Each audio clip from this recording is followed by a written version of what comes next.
తెలంగాణకు కల్పతరువు కాళేశ్వరం అన్నారు మాజీ మంత్రి హరీష్ రావు. కాంగ్రెస్ దుష్ప్రచారాలను పటాపంచలు చేస్తామన్నారు.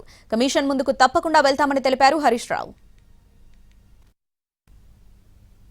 వెంటనే దాన్ని రిస్టోర్ చేసినట్టయితే రేపు ప్రతికూల పరిస్థితుల్లో కూడా ఈ రాష్ట్రానికి కల్పతరువు కాళేశ్వరం ప్రాజెక్టు. సో అలాంటి ప్రాజెక్టు మీద ఇంకా చిల్లర రాజకీయాలు మాని, చిల్లర ప్రచారాలు మాని, బేసిజాలకు పోకుండా ఇలా ప్రాజెక్టును రూపకల్పన చేయాల్సిన అవసరం ఉంది. సరే, అల్టిమేట్గా మనం ప్రజా ఉద్యమాలు చేద్దాం, ఒత్తిడి పెంచుదాం. ఎందుకంటే ఇలా మనం చెప్పిందల్లా కూడా కాంగ్రెస్ దుష్ప్రచారాలను పటాపంచలు చేయడం తప్ప ఇంకోటి లేదు. ఇలా కమిషన్ ముందుకు పోవడానికి ఏదో భయపడుతున్నా. ఎవరు భయపడుతున్నారని చెప్పి నీకు రేవంత్ రెడ్డికి? తప్పకుండా కాళేశ్వరం కమిషన్ ముందు మేము వెళ్తాం. మీరు చేసిన దుష్ప్రచారాలన్నీ కూడా పటాపంచలు చేస్తాం. దానికి ఎవరు భయపడేది లేదు.